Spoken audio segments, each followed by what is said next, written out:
Kayenamana saburyam kavaram hindrapatim yogina karma kurvanti shamgam chatvamasudaya. Afin de purifier, on n'entend rien le micro? D'accord. Afin de purifier le mental, ceux qui sont engagés sur la voie du Nishkamakama Yoga, donc l'adoration du Seigneur accomplie en étant détaché de tout bénéfice personnel, délaissent tout attachement pour les fruits de l'action et accomplissent leur activité à l'aide du corps, du mental et de l'intelligence. Parfois, ils n'agissent qu'avec leur sens, sans même engager leur mental. Donc, Vijay Thakur. Une personne qui est engagée dans le processus de l'activité dévotionnelle, libre du désir de récolter des fruits, agit avec ses sens. Elle est semblable à une personne qui pratique un sacrifice en faisant des offrandes dans le feu, mais qui a ses pensées ailleurs. Srila Ramanujacharya enseigne que ceux qui se sont réalisés dans ce processus voient leur corps, leurs pensées et leurs sens exercer leurs fonctions naturelles comme des instruments pour se purifier et briser les chaînes des réactions des actes passés, qui lie l'âme au cycle des morts et des renaissances. Om Gyana Timilandasya Gyanam Jalam Shalakaya Shakshurum Militam Jena Taisme Shigurave Namaha Namaum Vishnu Padaya Golanga Pristaya Lupini Sri Bhakti Vibhudaya Bhe Bhayanatene Namine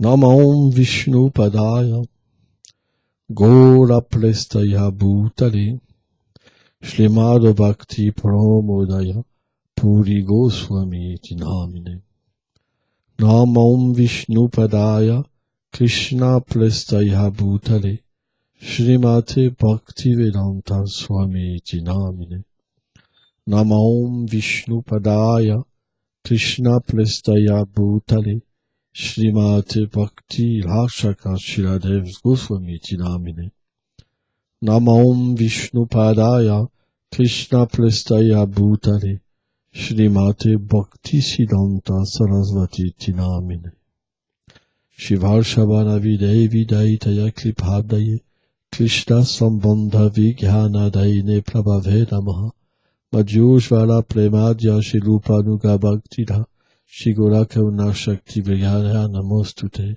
Namaste Ghoravani Shimultaye Dinataline Rupa Nuga Virudha Pasidanta Vantarine Jai Shri Brahmadva Gaudiya Sarasvat Sampradaya Ki Jai. Pourquoi on dit Sarasvat Sampradaya? C'est que notre filiation spirituelle, elle reprend sa source à partir de Bhaktisiddhanta. C'est lui qui a mis en forme ce nouveau mouvement de Sankirtan, en fait. Les mantras, tout. Hein. Et Srila Bhaktisiddhanta considérait Srila Bhaktivinoda Thakur comme son Gurudev. Hein. Un jour, Srila Bhaktivinoda Thakur, il était magistrat, tout ça, c'était bien, hein, un grand dévot du Seigneur. Mais Mahaprabhu est apparu un rêve, il dit, je t'ai pas envoyé ici juste pour faire magistrat. Il va écrire des livres maintenant, et répand mes gloires.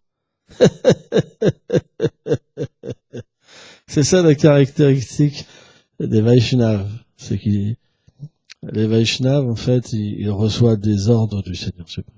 Ce sont ses instruments, ses armes. Krishna Valam Suva Krishna. Dans le Bhagavatam, il s'est expliqué que dans cet âge-là, le Seigneur, il descend pas avec le Sudarshan Chakra, la masse. Hein, ses armes, c'est ses dévots. Hein. Ces beaux dévots. Ces dévots merveilleux. Qui sont emplis d'amour. Qui nagent dans l'océan d'amour. Hein, de la miséricorde Nityananda Chaitanya Mahaprabhu. Nautam Das Thakur, il dit que le Saint-Nom, il vient de Golok Vrindavan, mais qu'il devient apparent dans ce monde quand les Vaishnavas purs le chantent.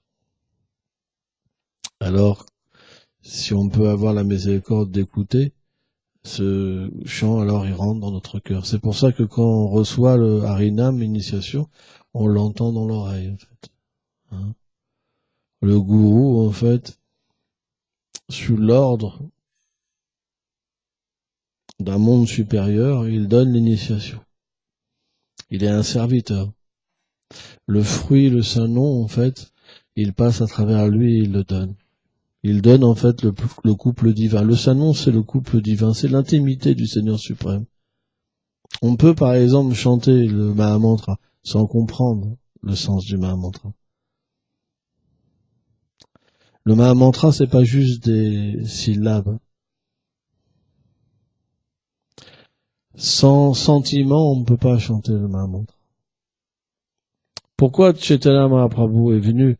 Parce qu'en tant que Krishna, quand il a dit Savadam Parityajam, il a dit à Arjuna que tout ce qu'il lui avait dit dans la Gita, c'était pas valable quelque part. Parce qu'il a parlé du karma, la voie de l'action, la voie du renoncement, et tout petit peu de la bhakti, un petit peu. On considère comme la bhakti, c'est les 6 sujets, 6 chapitres au milieu. Que les 6 premiers chapitres c'est le karma, et les 6 derniers c'est le gyan.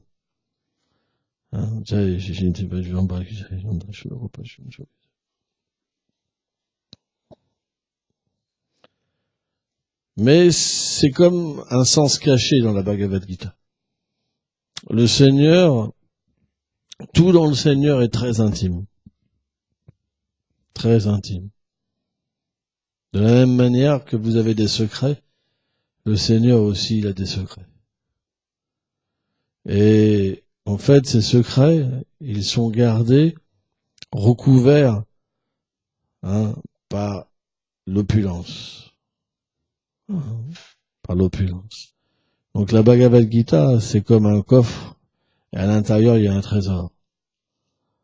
Mais le trésor, il n'est pas facile à comprendre. Krishna, il a dit comme ça à Arjuna, toutes ces voies que je t'ai enseignées, la voie du karma, la voie du gyan, on ne peut pas m'atteindre. C'est pas possible. Si tu as des désirs, tu pourras pas m'atteindre. Si tu essayes de me comprendre par ma grandeur, tu pourras pas m'atteindre. Impossible. Dis simplement l'abandon, Sharanagati. Donc Chaitanya Mahaprabhu, selon Srila Bhaktivinoda Thakur, il est venu apprendre le Sharanagati aux êtres vivants, pratiquement parlant. Il est venu pour enseigner qu'est-ce que c'est un dévot. Un dévot, c'est pas quelqu'un simplement qui émet des sons, qui comprend pas, qui a même pas la foi. Il n'est pas abandonné. Pas abandonné du tout. C'est pas quelqu'un qui a foi dans sa petite vie, dans ses parents, dans son mari, dans sa femme, dans ses enfants, dans sa richesse. C'est quelqu'un, simplement, qui vit pour le bonheur de Radha Krishna. Srila Sridhar Maharaj explique une chose qui est très importante et qui peut enlever toute mauvaise conception. C'est que le halo de Srimati Radharani, l'effulgence de Srimati Radharani, on sait que Radharani est la couleur de l'or en fusion. Radharani, c'est expliqué, le corps de Radharani, c'est un corps tellement extatique. Elle a des grands yeux pareils de lotus. En fait, tous ses sens sont faits pour boire la douceur de Krishna. Et tous ses sens rivalisent avec les uns et les autres. Au point que ses yeux sont devenus tellement grands qu'ils touchent presque ses oreilles. Elle a des yeux couleur bleue, comme Krishna, parce qu'elle voit que Krishna, Krishnamai. Et ses sourcils, ils dansent, c'est comme les arcs. Et quand quand ses iris se déplacent d'un coin à l'autre, c'est comme les flèches. Et Krishna, en fait, il est complètement touché par ces flèches. Radharani, c'est un archer subtil. Personne ne peut égaler Radharani dans le fait de lancer des flèches. Personne. Tous les gestes de Radharani fascinent Krishna. On va pas faire une description parce que on va se faire critiquer, mais les acharyas font une description extraordinaire du corps de Srimati Radharani. Au point que Krishna y capitule. Il capitule. Capituler, c'est comme un être ordinaire qui tombe amoureux et qui simplement est envoûté. Krishna est envoûté par Radharani. C'est pour ça qu'à Vrindavan, bien que quand Krishna il marche, alors Krishna, différentes significations sont données de la couleur de son corps. Il y en a qui disent comme le saphir bleu. Un saphir bleu. Alors quand il avance, la forêt devient de couleur bleue. Et quand Radharani avance, la couleur les arbres, tout prend son bave, son sentiment, et tout devient couleur d'or. Et parfois ils se rencontrent. Et il y a une querelle. Parce qu'il y en a un qui revendique être le roi de Vraj. Mais Radharani a toujours le dernier mot. Parce que tout existe pour son plaisir. Parce que Krishna lui-même existe pour son plaisir. Donc les Sakis disent, c'est elle, la reine Vraj. Ça, c'est notre sentiment. Ça, c'est notre but. Pourquoi on pratique? Pourquoi on pratique? Quel est le but de notre pratique? Le but de notre pratique, c'est comme dit Vishvacharya Thakur, c'est de faire quelque chose extérieurement, mais intérieurement être ailleurs, être à Vrindavan. Être adombré par la transcendance. Ça, c'est notre but. Devenir un fou d'amour. Pas quelqu'un qui est sans sentiment. En fait, l'âme, quand elle exprime son sentiment dans ce monde, c'est tout petit. L'attachement qu'on peut avoir, c'est tout petit, minuscule. Parce que l'être vivant a des qualités minuscules. On ne peut pas avoir plus de sentiments avec des gens minuscules. C'est pas possible. C'est pas possible. Pour avoir juste un tout petit sentiment. Parce que c'est pas possible d'en développer plus. Mais, le Saint-Nom, allez Krishna, les larmes, comme il est Krishna et Radharani directement, Hara, c'est Radharani. Alors, si on chante véritablement avec l'état d'esprit que Chaitanya Mahaprabhu est venu chanter, alors on peut obtenir ce gain que l'âme, notre vérité, puisse exprimer des sentiments illimités. Donc Chaitanya Mahaprabhu est venu. Et qu'est-ce qu'il est venu enseigner? La voie de l'abandon. Srila Bhaktivedanta Narayana Maharaj explique une chose qui est importante. En fait, c'est Bhaktivinoda Thakur qui l'explique. Il dit que celui qui n'a pas les 6 symptômes de l'abandon, Krishna n'entend pas ses prières. Donc c'est quoi les 6 symptômes? C'est accepter ce qui est favorable et rejeter ce qui est défavorable. C'est pas évident déjà. Parce qu'en nous, il y a des attachements. Est-ce qu'on est prêt à tout rejeter? Donc déjà, on n'est pas abandonné. Ça commence mal. Et est-ce qu'on est prêt à tout accepter? Pas non plus. Est-ce qu'on est prêt à tout faire pour lui? C'est pas si évident que ça. Faut vraiment être dans l'illusion pour dire oui, quand même. On devrait simplement avoir comme support Krishna, dépendre de Krishna. Krishna est mon seul soutien. Mon seul soutien. Et mon seul protecteur. Ça veut dire qu'on ne devrait pas penser c'est que par mon argent que je vais me soutenir et par ma force que je vais me protéger. Celui qui dépend de Krishna dans toute chose, Et celui qui dépend de la protection de Krishna en toute chose, hein, Gakshema Vyama,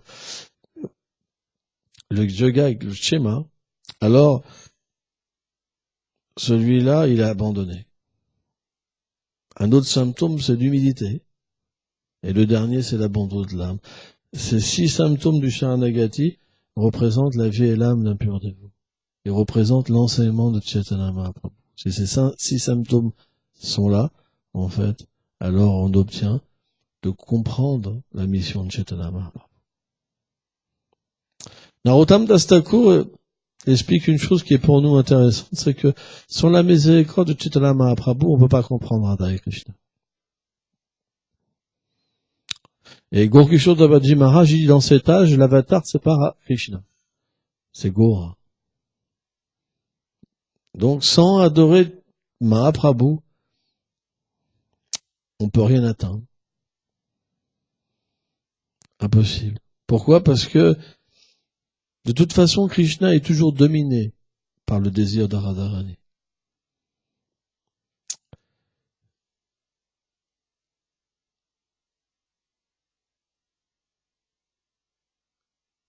Oh, encore un trou de mémoire.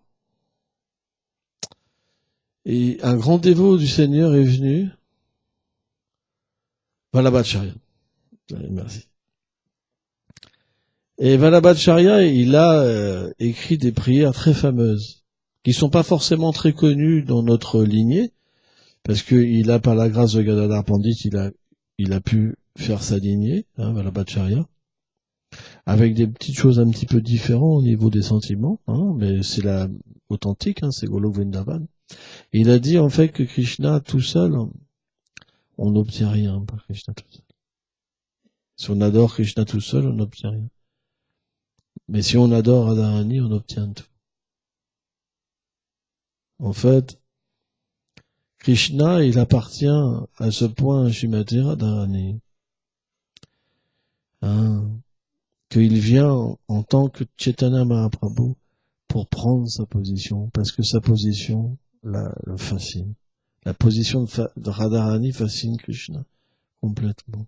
Au point que quand Radharani, elle est dans des états d'âme tellement élevés, parfois elle va dans des rendez-vous pour rencontrer Krishna, et le lieu de rendez-vous, il est tellement imprégné de la senteur de Krishna, de la présence de Krishna, qu'elle obtient un sentiment de séparation tellement élevé que quand Krishna vient, Krishna n'ose même pas la déranger. Il observe. Vous vous rendez compte? Et ce même sentiment, il rentre en lui. Et il prend l'état d'âme de Radharani. Tellement Radharani s'est élevé. On peut pas imaginer, c'est la puissance interne du Seigneur Swarup Shakti. C'est la même personne qui prennent 2 personnes. C'est inconcevable. C'est tellement élevé, tellement puissant. Et ce Krishna lui-même, il veut prendre cette position éternellement et il devient Gauranga Mahaprabhu. La position Gauranga Mahaprabhu est éternelle. À Golok Vrindavan, Navadvip existe éternellement. Sanatana Goswami explique que Jagannath Puri existe éternellement. La déité de Jagannath est éternellement à Golok Vrindavan. Il y a différentes régions. Alors ça, c'est très peu expliqué. Il y a juste un passage Sanatana Goswami qui explique ça. Un bref Bhagavatamrita. On m'a fait voir ça. Incroyable, quand même. C'est, en fait, la connaissance qu'on a, elle est tout petite. C'est juste un échantillon pour nous permettre, en fait, de retourner à Krishna. Mais c'est illimité, ce qui se passe dans le monde transcendantal. C'est illimité. Hein. Et donc là, Krishna, revenons maintenant à quelque chose de plus terre à terre. Il nous dit que on doit absolument, dans un premier temps, quitter l'action intéressée. Ça veut dire nos petits désirs. Moi, je veux que ça soit comme ci, moi, je veux que ma vie soit comme ça, je veux comme ci. Ça, c'est l'action intéressée. Voilà. C'est le plus bas niveau. Quand on n'a pas envie que ça change, et qu'on est bien situé avec l'identification au corps, dans chez nous, etc., c'est tout le monde, hein, c'est pas juste une personne ou deux, hein, c'est beaucoup. Hein. On appelle ça l'action intéressée. L'action désintéressée, Ça veut dire quoi? Ça veut dire qu'on est quand même prêt à accepter, même si on a encore un intérêt, on est prêt à accepter le désintéressement parce qu'on comprend que il faut aller plus loin. Donc on offre le fruit de nos activités. On n'agit plus pour nous égoïstement, mais on va agir pour Guru et Krishna. Nishkama Kama Yoga. Mais cette position-là, elle n'est pas royale. Pourquoi? Parce que la bhakti, qu'est-ce que ça veut dire la bhakti? La bhakti, ça veut dire qu'on existe pour Krishna. Et Krishna existe pour nous. Ça, c'est la bhakti. Or, le Nishkama Kama Yoga, on offre les fruits. Mais on ne sait pas où faire nous-mêmes. Vous comprenez? Donc, c'est pas parfait. Mais le but du Nishkama Kama Yoga, c'est de purifier le cœur. En fait, les karmis qui ont des désirs intéressés, ils offrent le fruit à Krishna. Et grâce à ça, ils peuvent purifier le cœur et devenir des gyanis. Un gyani, c'est quelqu'un qui a le cœur pur, mais qui n'a pas de bhakti encore. Ça veut dire qu'il voit l'espèce de grandeur impersonnelle du Seigneur suprême. Il voit la grandeur. Gyani, ça veut dire la grandeur. C'est grand. Tout est grand. C'est big. Les trois gunas, Ishvara, Jiva, Karma, Kala, Gyan. On voit, on expérimente la Bhagavad Gita. Gyan. Mais on est très loin du Seigneur suprême. Mais on peut quand même comprendre la réalité. Et si on peut avoir la bonne fortune de rencontrer un grand Vaishnava, un Uttama Bhakta, un associé du Seigneur, alors on peut être touché par la grâce de voir les choses petites. Ça veut dire aller dans l'intimité et commencer à avoir un sentiment et être attiré. Pleurer. Vouloir toucher le Seigneur. Vouloir jouer avec lui. Vouloir l'embrasser. Ou vouloir lui tirer les oreilles comme Maya Yashoda. Un sentiment va venir. Ça, c'est Bhakti. Comprenez? Bhakti. Bhakti, c'est qu'on s'oublie, un sentiment s'éveille, et le Seigneur nous apparaît et nous fascine. Ça veut dire qu'on court. Il n'y a plus de retenue, on court. On court parce qu'on ne peut pas faire autrement, parce qu'il y a une fascination dans la douceur. Gyan, c'était la fascination dans l'opulence. Oh, grand, grand. Bhakti, c'est la fascination dans la douceur. C'est deux opposés. Comme un accordéon. Et donc, automatiquement, le sentiment de Vishvanacharit Thakur, c'est de nous amener à nous faire comprendre que on n'abandonne jamais les règles. Jamais. Parce que ça plaît à Radharani, ça plaît à Krishna, ça plaît à Gauranga, ça plaît à Nitai, ça plaît à nos acharyas, les règles. Pourquoi? Parce que ces règles-là, elles leur apportent du plaisir, premièrement, et deuxièmement, ça permet qu'en accomplissant ces règles, on puisse permettre à des gens de progresser. Parce qu'on montre un exemple. C'est pour ça que il y a deux sortes quand même de dévots, mais la plupart ils suivent des règles pour enseigner. Comme le roi Janaka, qui est pris en exemple dans la Bhagavad Gita. Bien qu'il était une âme libérée, il jouait le rôle d'un roi. Et bien de la même manière, bien que quelqu'un soit une âme libérée, il peut être dans le rôle d'un chef de famille, avoir des enfants, travailler, gagner de l'argent, ou il peut être dans le rôle d'un renonçant. Vous comprenez? Mais pourquoi? C'est pour montrer l'exemple. Parce que la masse des gens, ils suivent l'exemple des grandes personnes. Krishna explique ça. C'est très intéressant. Donc automatiquement, la plupart des grands Vaishnavas, Krishna les inspire à suivre des règles parfaitement. Et même, on peut voir par exemple des grands Vaishnavas qui sont complètement libérés et suivent les règles, mais à un point que ça nous paraît même bizarre des fois. Oui, là, c'est à tel instant, il faut, voilà, surtout pas faire ça, Et ils sont complètement libérés, hein. Alors, il peut tomber des planètes, n'importe quoi, ça leur fait rien, eux. Mais le moindre truc, ils vont calculer les astres, les ceci, les cela, pour que ça soit de bonne augure. Parce que ils sont inspirés par Krishna à enseigner aux êtres vivants ordinaires le moyen de progresser spirituellement. C'est très intéressant. Mais intérieurement, ils sont sur une autre plateforme. C'est des Ragatmika Bhakta, les associés du Seigneur. Ils sont dans la spontanéité.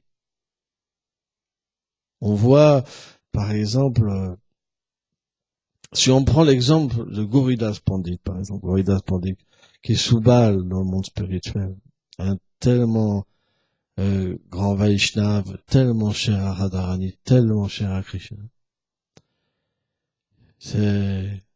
Radharani, c'est expliqué, elle a tellement confiance en Soubal.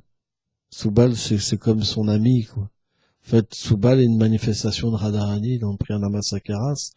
Elle a tellement confiance en Soubal. Quoi, et ce Soubal-là, il est venu comme Gauridas Pandit. Et on sait quand même l'histoire que un jour, Chaitanya Mahaprabhu, il voulait prendre sannyas. Et avant d'aller prendre sannyas, il a été visiter Gauridas Pandit. Et Gauridas Pandit, il avait entendu, en fait, il sentait qu'il allait se passer quelque chose et il pleurait, en fait, il pleurait. Et Chaitanya Mahaprabhu était venu avec Nitai, quoi. Et Gauridas Pandit, il pleurait. Et Mahaprabhu et Nitai, qui sont Krishna et Balaram, essayaient de consoler leur ami, mais il était inconsolable. Parce qu'il allait plus avoir leur association, quoi. Alors, ce qu'ils ont fait, c'est qu'ils ont manifesté 2 mortis. C'est les premières mortis qui sont manifestées de Gaura-Nitai. Et donc, Gauridas Pandit était heureux. Et Gaura-Nitai, ils leur ont dit, lesquels que tu choisis? Celle-là ou nous? Il dit vous.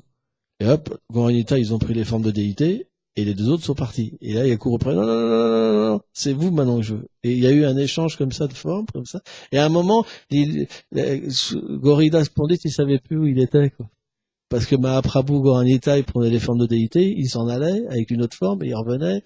Et donc, à un moment, donc, Chaitanya et Nityananda ont réussi à partir, quoi. Ouais. Ils ont réussi à partir. Et ces mortilles-là, elles sont encore adorées, quoi. Hein. Et on sait qu'un jour, en fait, après quand Gauridas Pandit, il avait un disciple très cher à lui, Hridayananda, il s'appelait. Très cher, un grand Vaishnav, tellement grand Vaishnav comme ça. Et un jour, Gauridas Pandit, il est parti, quelques jours, et il l'a mis en charge de l'adoration des déités. Et ces déités-là, c'était des déités extraordinaires. Quand Gauridas Pandit, il n'avait pas un sou, très pauvre. Hein. Mais quand il pensait qu'il y a des qui les habillait avec des joyaux et tout, quand il ouvrait l'hôtel, les joyaux étaient sur les déités. Hein. Vous voyez le calibre de Gauridas Pandit. Et donc il était parti, et ça allait être le jour de Gourpurnim. Alors Hridayananda, il disait, oulala, il reste plus qu'une journée, 2 jours, il faut que j'organise le festival, on peut pas faire de festival. Qu'est-ce que va dire Gurudev, tu vois? Donc il envoie des invitations à tous les associés de Mahaprabhu qui restaient sur la planète. Et donc quand Gauridas Pandit, il arrive, il apprend ça, comme ça, il est en colère. Il dit, quoi? Tu oses braver mon ordre et passer au-dessus de moi en organisant quelque chose sans mon ordre? Il l'a châtié, et puis Hridayananda, donc il a été sous un arbre, tu vois, pour... hein. Et puis là, à ce moment-là, il y a un riche marchand qui est venu avec des denrées alimentaires, parce qu'il n'y avait rien. Hein. Eux, ils vivaient que par la miséricorde de Krishna. Hein. Nous, on vit que par notre force. Hein. Et donc un chariot plein de victuailles est arrivé comme ça, et donc il a dit, voilà, je viens pour faire un don. Il dit, oh, mon Gurudev est là, moi je mange pas. Et donc Gauridas Pandit, il a demandé quand même à Hridayananda d'organiser donc quand même le festival, quoi. Et quand tous les mantras, les grands Vaishnavas, les Siddhas, en fait, les associés du Seigneur sont arrivés, comme ça, avec Gauridas Pandit, ils ont fait un gros kirtan, un kirtan extatique, hyper puissant, imaginez-vous, quoi. Tellement d'extase, les larmes y coulaient, le corps tremblait, et les mortis de Nita et Chaitanya, ils sont sortis de l'hôtel, et ils ont été danser avec les dévots. C'était un truc de fou! Un truc de fou. Et quand Gauridas Pandit, il a ouvert l'hôtel, il a vu que les déités étaient plus là. Il a pris un bâton, il a couru jusqu'au Kirtan pour les faire revenir sur l'hôtel. Il voulait les frapper. Et là, les morties, elles sont entrées dans le cœur de Hridayanda. Et là, il était complètement intoxiqué. La bave coulait, son corps tremblait, il était par terre. Et Gauridas Pandit, il a pris son disciple sur ses genoux comme ça. Il le caressait, quoi, d'amour, quoi, tellement il réalisait à quel point il était élevé dans la bhakti, et tellement il lui était cher, toi. Et du coup, il l'appelait Hriday Chaitanya, parce que Chaitanya était rentré dans son cœur, quoi. C'est extraordinaire. C'est tel associé du Seigneur suprême, hein, ah ouais, c'est inconcevable, les associés du Seigneur. C'est pour ça que, comment dire, on se rend pas compte.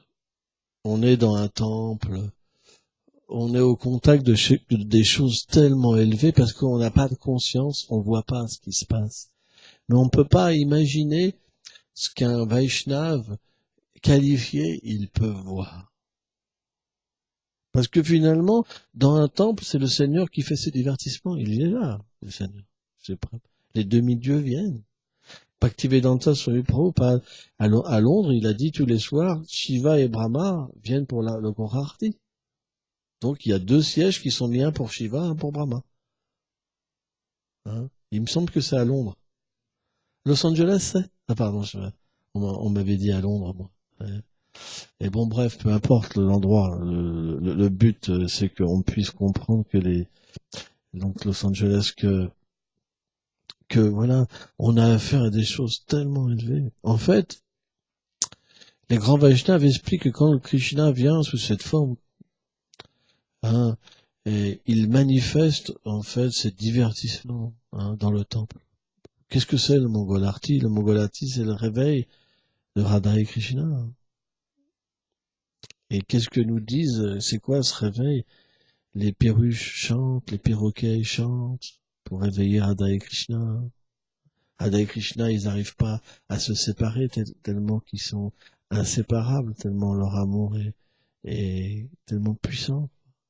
Hein. Donc Vrindé, elle fait différents arrangements. Il y a un singe qui vient, c'est des coqs. Voilà. Et à un moment, donc, il se réveille. Donc, quand on chante, en fait, on chante pour le réveil de Radha et Krishna. On doit être dans une humeur spéciale. Vraiment une humeur spéciale. On doit avoir une méditation. On ne doit pas être planté comme des courgettes, vous savez, qui comprennent rien et qui simplement ils font des sons avec la bouche et qui pensent qu'ils sont des grands dévots, alors qu'ils savent même pas qu'est-ce qu'ils font. Comprenez? On doit essayer d'avoir une méditation, de comprendre qu'est-ce qu'on fait dans un temple, qu'est-ce qui se passe, c'est quoi le but, pourquoi je suis là, qu'est-ce que je dois comprendre, quelle est ma finalité.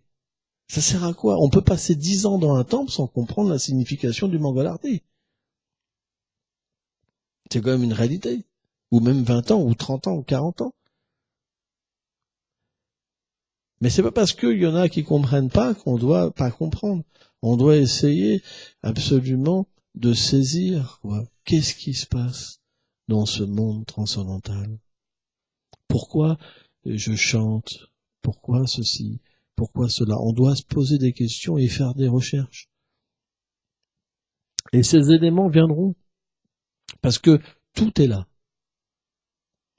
Tout est là. Simplement, quand on désire progresser, l'information vient. Et cette information-là, cette connaissance, elle va nous permettre d'éveiller le souvenir. Car si on vient avec la bonne conception, alors il se passe quelque chose dans notre cœur. Un sentiment viendra.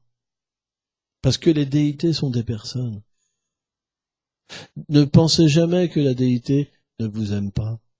Vous êtes son serviteur. Vous lui êtes très cher. C'est pour ça que vous pouvez retourner dans la demeure du Seigneur suprême. Ce n'est pas du bois, ce n'est pas du métal, ce n'est pas du marbre, ce sont des personnes. Et ces personnes-là, elles ont différents sentiments aussi. Le Seigneur n'a pas qu'un sentiment.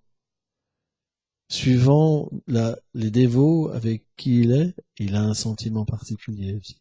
C'est pour ça que Radha et Krishna, quand on est néophyte, se manifestent en tant que Lakshmi Narayan, par exemple.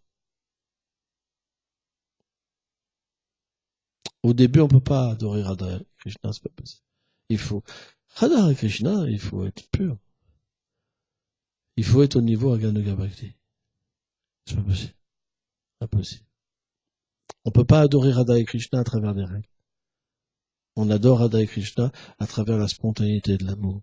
C'est pour ça qu'au début, dans un temple, il se manifeste en tant que Lakshmi Narayan.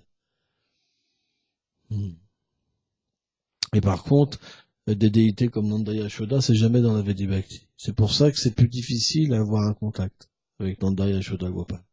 C'est plus difficile. Parce que Nanda Maharaj, c'est pas le mood de Vraj. Hein? Bon bref, on va pas rentrer dans des détails, quoi. Mais le point, c'est que on doit avancer graduellement dans la dévotion. C'est pas parce qu'on va penser qu'on a un pâtre et une gopie que ça va être vrai et que ça va se manifester. On doit désirer, mais on doit suivre les règles et purifier graduellement son cœur. C'est important. Sans oublier une chose importante. Par exemple, je suis encore attiré par les jeunes filles, mais c'est pas très grave, par exemple. Ou j'ai pas telle chose ou telle chose, mais c'est pas très grave.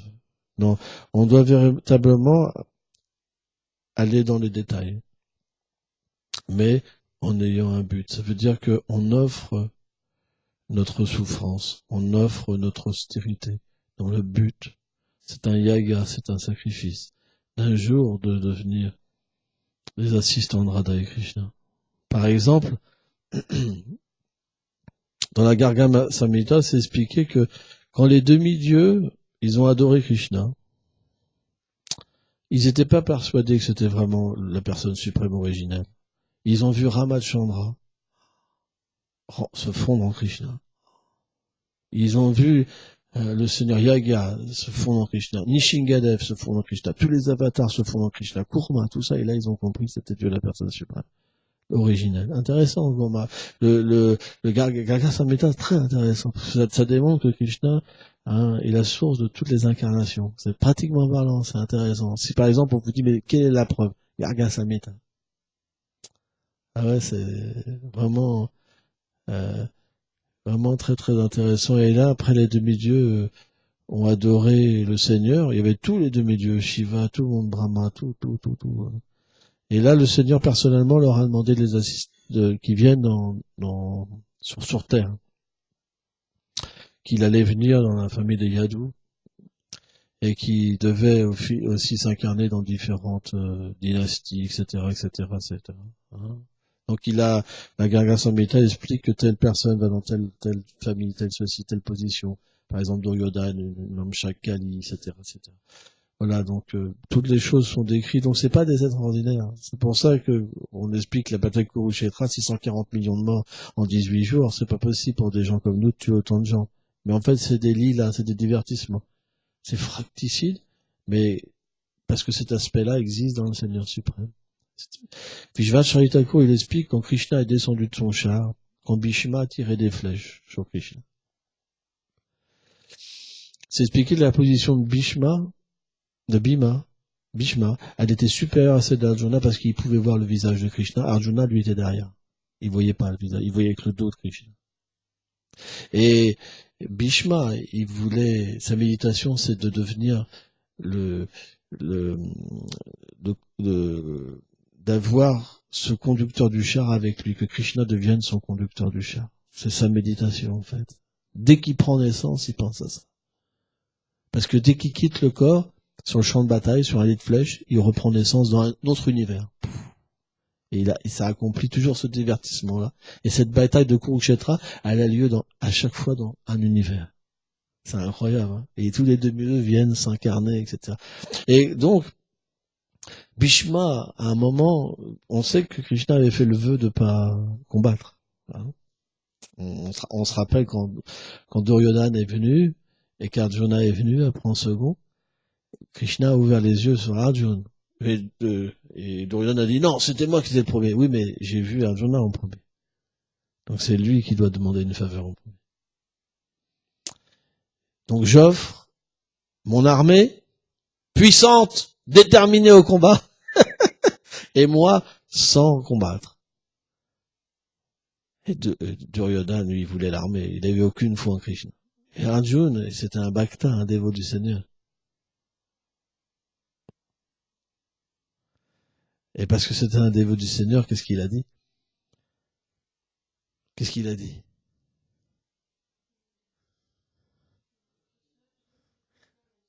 Voilà. Parfait, comme ça. Et là, Duryodhana, il a dit, c'est un idiot. Il était tellement content. Pour lui, c'était un idiot, quoi. Ah, vraiment un idiot, quoi. Il est tellement content. Mais Bhishma, il voulait prouver, en cassant la parole de Krishna, que son affection pour ce dévot était tellement supérieure à sa parole. Donc il s'est mis à tirer des flèches, au point qu'Arjuna, il allait capituler. Personne ne peut battre Arjuna. Mais sa détermination de prouver l'affection de Krishna pour ses dévots, elle était tellement puissante que par cette affection, par ce désir-là, il devenait plus puissant qu'Arjuna. Et là, Krishna, il est descendu du char comme un fou. Comme un fou. Comme un lion, c'est expliqué. En rugissant, comme un lion. Et c'est expliqué, Vishvacharya Thakur, il dit, c'était une mer de sang, Kurukshetra. Quand il est descendu du char, Krishna est devenu rouge de sang. Et quand il a foncé comme ça sur Bhishma, Bhishma, il a baissé les bras. Parce qu'il était vainqueur. Et il voulait bien accepter maintenant le châtiment de Krishna. Parce qu'il y avait fait casser sa promesse. Vous vous rendez compte? C'est puissant, tellement puissant. Tellement puissant. De tels sentiments d'amour qui existent entre les bhaktas. C'est pour ça, on doit faire des choses pour Krishna. On doit prendre des risques pour le gourou. C'est important. Et on sera récompensé. Ne pensez jamais que toutes les misères que vous rencontrez ne seront pas récompensées. Vishvacharya Thakur de Madhurya Kadambini, il dit, quand le dévot arrive à Prema, quand il le voit arriver, quand il voit le dévot arriver Krishna, il s'évanouit comme ça. Tellement que Krishna est tellement beau, tellement doux, tellement qu'il a toutes les qualités, le dévot il s'évanouit. Krishna le prend dans ses bras, comme ça. Il le réveille lui-même comme ça. Et le dévot il voit Krishna comme ça. On voit les descriptions par exemple des Kumaras. Les Kumaras ils voyaient le Seigneur, ils pleuraient, leur corps tremblait sans comprendre ce qui se passait tellement c'était puissant. C'était un océan illimité d'amour qui les traversait comme ça. Ils pouvaient même pas comprendre ce qui se passait, quoi. Les Kumaras, tout. Et là, le Krishna, il lui dit, maintenant je suis à toi. Vous vous rendez compte? Maintenant je suis à toi. Qu'est-ce que je peux t'offrir? Le dévot, il peut même pas répondre. Il lui dit, si je t'offre la libération, les biens matériels, c'est comme de la paille sèche. Il n'y a rien qui me soit supérieur. Donc je m'offre à toi. Je t'ai accompagné pendant des millions d'existences. Je t'ai vu pleurer. Je t'ai vu souffrir. Tu as été critiqué pour moi. Tu as fait tellement de choses pour moi, mais tu n'étais pas prêt encore complètement. Je ne pouvais pas réciproquer avec toi. Mais maintenant, tu as atteint la perfection. Et maintenant, je me donne à toi. C'est incroyable. En fait, Vishvacharya Thakur, un tellement grand acharya, et il nous fait voir qu'en ce moment, Krishna nous observe. Bhaktivinoda Thakur, il explique que cette Sukriti, c'est comme un grenier. Quand on fait quelque chose pour Krishna, Krishna devient comme endetté à chaque fois un peu plus, un peu plus, un peu plus. Et à un moment, il craque, il se donne. C'est comme ça qu'on pourrait expliquer la Sukriti d'une manière plus poétique qu'un truc, c'est comme une banque où on prend du gain. Et puis après, quand t'as assez d'argent, banco. Hein. C'est pas exactement comme ça, c'est plus poétique. Hein. L'amour, ça veut dire endettement. L'amour, ça veut dire je me donne. Donc au fur et à mesure qu'on progresse, Krishna dans le cœur, il devient de plus en plus de mal. C'est pour ça qu'on peut avoir des réalisations. Et un jour, Krishna viendra nous chercher. Et là, tout ce qu'on a entendu et tout ce qu'on entendra, ça aura plus de valeur. Parce que tout sera trop petit.